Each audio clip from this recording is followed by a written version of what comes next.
beaucoup de nous accorder cette interview dans le cadre de nos études et dans le cadre aussi du festival Tendance. Tout d'abord, juste avant de parler de votre nouvelle création, donc Mockumentary of a Contemporary Savior, j'aimerais parler vraiment j'aimerais que vous me parliez de votre parcours en tant qu'artiste et voilà, tout simplement. Et peut-être Si tu peux comment vous en êtes rajouter. venu à travailler avec la compagnie Ultima Bess, soit en général ou pour ce spectacle en particulier. Saïd, c'est un parcours plus intéressant. On va vous laisser le micro pour enregistrer la voix. Merci. Tiens, je te donne le micro. Quand je commence Ouais. moi j'ai commencé donc il y a très longtemps, travailler avec la compagnie Ultima Vess, notamment parce que le chorégraphe Wim van de Keibus recherchait des personnes déficientes visuelles dans le temps pour intégrer sa compagnie, pour y apporter, comme il me disait, d'autres sensibilités, une autre émotion à son travail. C'est comme ça que moi j'ai commencé il y a une petite vingtaine d'années. Et puis là, j'ai travaillé avec lui pendant 8 ans, je pense. On a fait 5 créations. Et puis après, entre guillemets, j'ai volé de mes propres ailes en créant notre propre compagnie. J'ai quitté donc la compagnie de Wim van de Keibus pendant, on va dire, une quinzaine d'années. Et puis là, l'année dernière, il m'a rappelé pour intégrer donc cette nouvelle création, ce nouveau spectacle.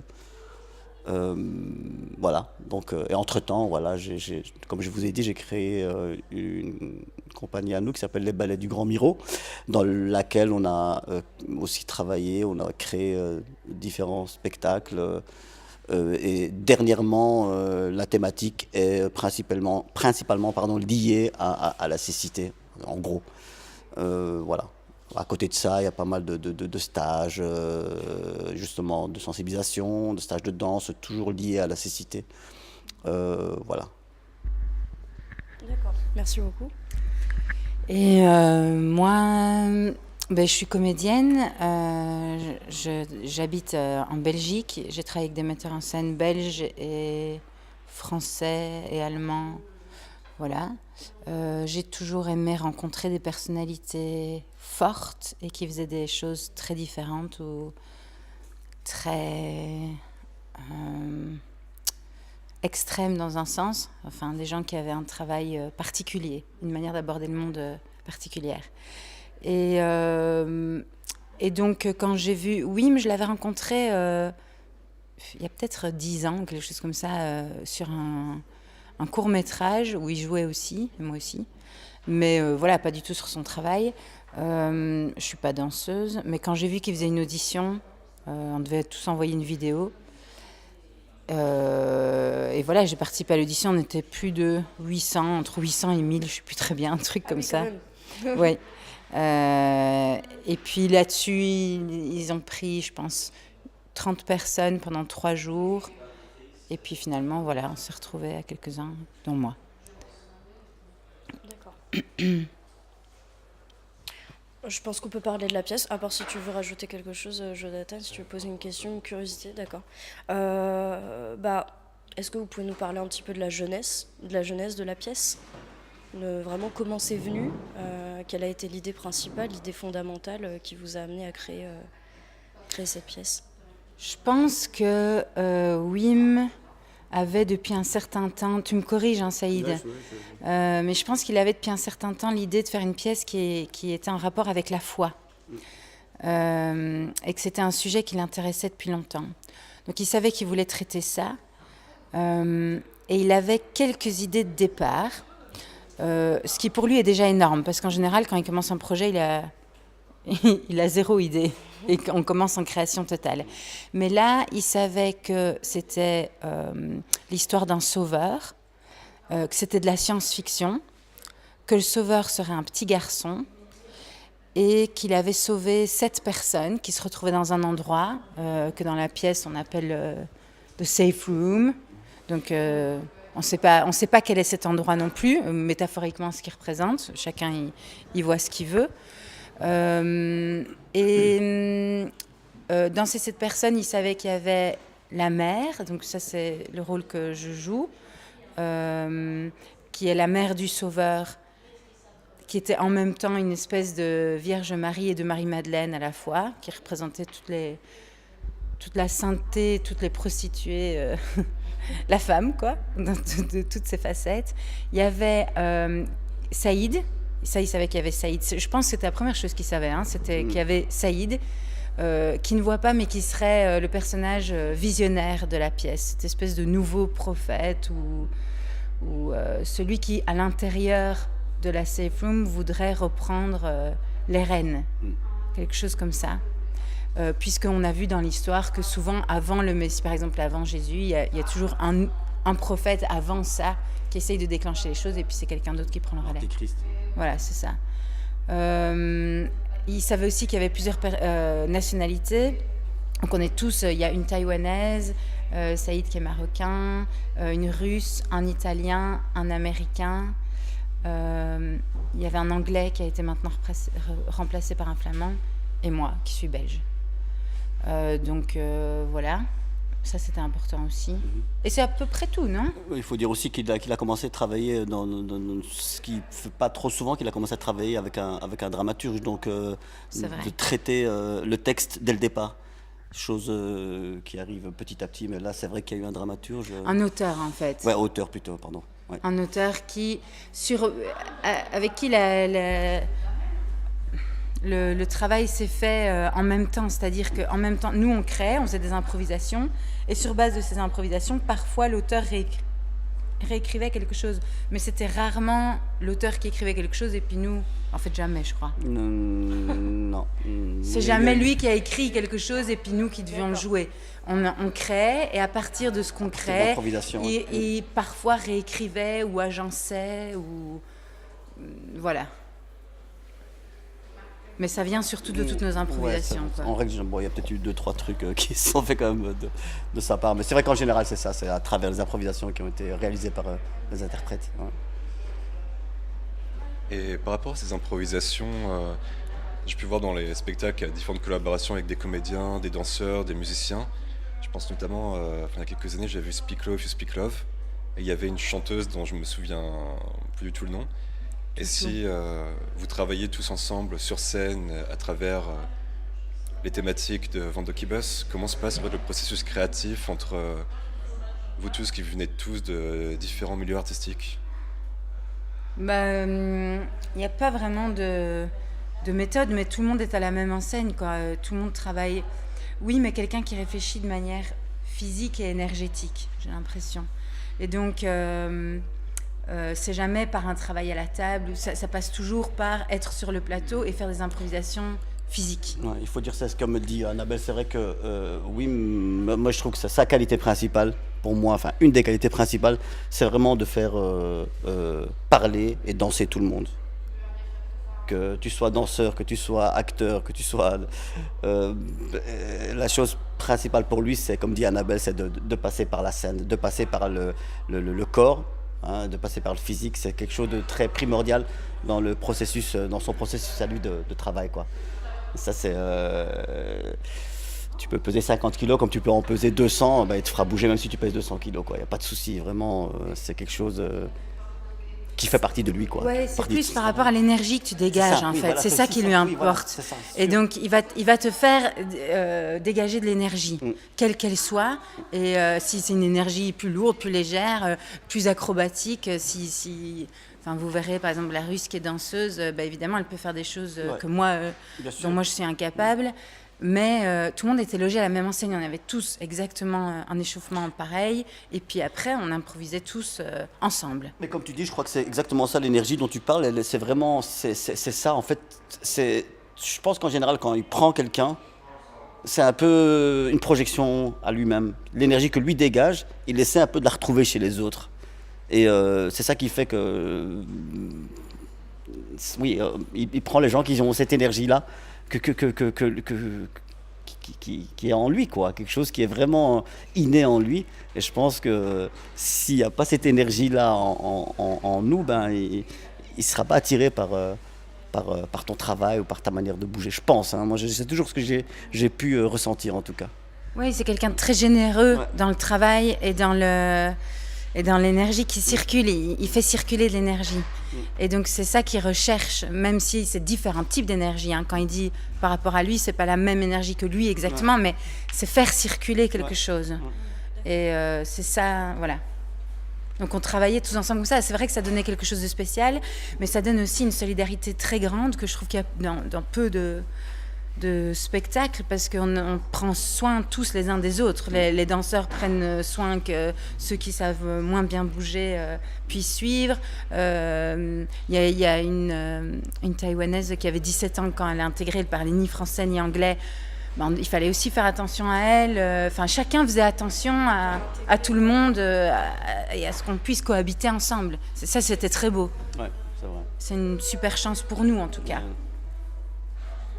Pas de compétition, du coup, non. parce qu'on est tous tellement différents et dans notre manière d'aborder le travail artistique et dans nos capacités.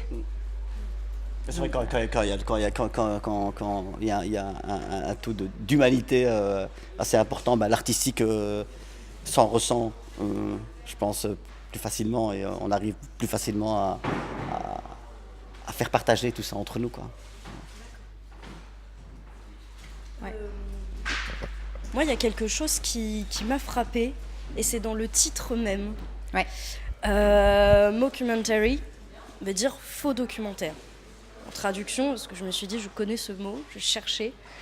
Pourquoi faux documentaire, du coup ? Qu'est-ce que ça veut dire ? Qu'est-ce que ça traduit sur scène ? C'est la thématique de la science-fiction aussi, hein. Oui, je pense que ça vient de son idée de début, du tout début, sur la genèse de ce projet, justement, qui était de traiter de quelque chose... il voulait faire de la science-fiction, mais comme si c'était réel, quoi. Après, on n'a pas travaillé énormément là-dessus, mais... Je sais pas, je crois que c'était une manière humoristique aussi d'aborder le travail, d'y mettre une dose de légèreté et d'humour par rapport à un sujet qui est compliqué, la foi, avec des gens qui ont tous un rapport, y compris entre nous, très différent à la foi, à la religion, à la croyance. Il n'a jamais été question entre nous qu'on soit tous d'accord sur en quoi est-ce qu'on croit et qu'est-ce qu'on veut défendre. Surtout que vous êtes tous très différents. Voilà. Complètement. Et donc, ni Wim, ni aucun de nous ne nous sommes mis d'accord sur notre croyance, c'est celle-là, et voilà ce qu'on va défendre dans le spectacle. Absolument pas du tout le propos du spectacle, parce que vous verrez peut-être tout à l'heure en le voyant, mais il y en a qui pensent que ça dit une chose, ou que... Or, pas du tout, ça traite de justement le rapport différent que chacun a à ça, et ce qu'on y voit. Ça, bien sûr. Oui, et à C'est l'interprétation. le rapport à la fois au sens chacun. large. En fin de compte, ouais, c'est ça. Oui, D'accord. c'est ça. Et donc, je pense que ce faux documentaire, ça permettait aussi cette légèreté. Enfin, je sais pas comment expliquer, Non, mais c'est ça. Ah, mais oui. Non, c'est vrai que ça procure une certaine, comme tu dis, ça procure cette légèreté malgré le fait qu'on soit différent, malgré qu'on ait des avis différents sur le sujet. On arrive quand même à vivre ensemble. Moi, c'est aussi une sorte de message vraiment qui est de l'ordre de cette solidarité malgré nos différences. C'est de l'ordre de l'humain, en fait. Pardon ? De l'ordre de l'humain. Oui, voilà, c'est ça. Mais finalement, peu pour moi, importe vos croyances, vous êtes tous des humains. pour moi, ça revient toujours cette thématique-là, l'humain. Pour moi, ça revient tout le temps. Je pense que oui, c'est quelque chose qui, pour moi, a pris de l'ampleur. En tout cas, dans ce spectacle-ci, ça a pris pas mal de place, le côté humain, oui. Je me posais la question par rapport au thème exploré dans le spectacle, sous le thème de la foi. Est-ce que dans vos exercices d'improvisation, vous aviez ce thème qui était donné et, comment vous exploriez justement ce que vous pouviez créer pour ce spectacle ? Est-ce que le thème était vraiment prédominant, prédéfini pour les improvisations, par exemple ? Ou pas du tout ? Comme on vous a expliqué tout à l'heure, voilà les bases qu'on avait quand on a commencé le travail. Donc, il y a un sauveur et chacun avait plus ou moins une idée de son personnage. Donc, pour parler de moi, je savais que j'étais la mère du sauveur. En tout cas, c'est ce que mon personnage pense. On va dire ça comme ça. Et je savais qu'il y avait une facette aussi de prostitution ou de toutes les femmes ou de quelque chose aussi de plus sale qui était associé. Et voilà, à partir de là, j'improvisais. Et chacun, je pense, est parti de sa compréhension de qui était son personnage. Et comme je vous disais tout à l'heure, c'est pas un thème sur lequel nous, on était tous d'accord, mais c'est chacun son personnage par rapport au sauveur, quoi, ou par rapport au fait qu'on est tous ensemble dans cet endroit. Il y avait quand même pas mal d'ouverture dans les propositions. Voilà, il y avait une thématique, mais il y a pas mal d'ouverture, pas mal de possibilités à explorer sans être focusé sur quelque chose de bien précis, quoi. Il y en a, par exemple, il y a un personnage qui, lui, ne voit ni n'entend jamais ce sauveur. Ben, lui, c'était sa particularité, c'est qu'on avait, si d'autres pouvaient parler avec lui ou l'entendre, ou lui, non. Et c'est à partir de là qu'il a construit son histoire. Et chacun en même temps, si vous voulez, chacun de manière parallèle a construit son histoire par rapport au sauveur ou au fait que pourquoi est-ce qu'on se retrouve ici, pourquoi est-ce qu'on a été sauvé. Chacun se raconte aussi une histoire. Pourquoi nous, on est toujours là, dans cette safe room, pourquoi on est tous ensemble, quel sens est-ce qu'on y met. Et chaque personnage cherche à y trouver un sens. Et petit à petit, chaque personnage essaie d'y trouver un sens commun. C'est-à-dire, pourquoi nous, tous ensemble, et qu'est-ce qu'on fait de ça, tous ensemble ? Parce que c'est vrai qu'au départ, il a parlé je ne sais pas si tu te rappelles, il a parlé de caractère. Donc, chacun avec son caractère. Donc c'était vraiment presque individualiser un peu la chose, mais après, au bout du compte, essayer de se retrouver. Mais c'est vrai qu'à la base, c'était vraiment de travailler des caractères, quoi. Et caractère dans le sens, parce qu'on travaille en anglais, character, ce qui est un personnage. Ouais, c'est ça. Donc c'est vraiment dans le sens, quelle est la personnalité du personnage, quoi. Ouais. Voilà. Non, moi après, j'aurais voulu parler un petit peu de la notion d'utopie et de dystopie. Parce que c'est quelque chose que j'ai lu dans un documentaire, enfin dans un commentaire. Après, ça peut ne pas être vrai, mais on parlait de... il y a un moment dans la pièce où l'utopie et la dystopie se rejoignaient. Et je me demandais comment est-ce que c'était possible, dramaturgiquement parlant, de faire ça sur scène. Ouais, je vois de quel commentaire c'est sur le site du KVS. Il présente la pièce comme ça. Exactement. Moi, je me souviens avoir lu ça avant même qu'on travaille sur la pièce. Ah bon? Et en me disant, c'est quoi cette histoire? Comment on va faire ce truc? Donc c'est pas, pour moi, c'est pas concret dans le travail. Ça l'est pour toi? Non. Il faudra dire ça du coup aux c'est un personnes commentaire de critique qui mettent des jolis mots sur dystopie, utopie. Je me demandais, après peut-être qu'on pourra retrouver ça dans le spectacle, peut-être c'est vraiment à l'ordre de chacun de trouver un petit peu la... Vous nous direz après, voilà. Si vous avez vu... J'aurai des retours. En plus, on a une rencontre, du coup, il y a aussi une rencontre à la fin du spectacle, un bord plateau. Donc, du coup, je prendrai la parole sur ce point-là. En tout cas, est-ce que tu as d'autres questions à poser, Joe? Non. Merci beaucoup. Merci beaucoup. À vous. Et puis, à tout à l'heure. Merci. Ouais. Bon plaisir. For what for now?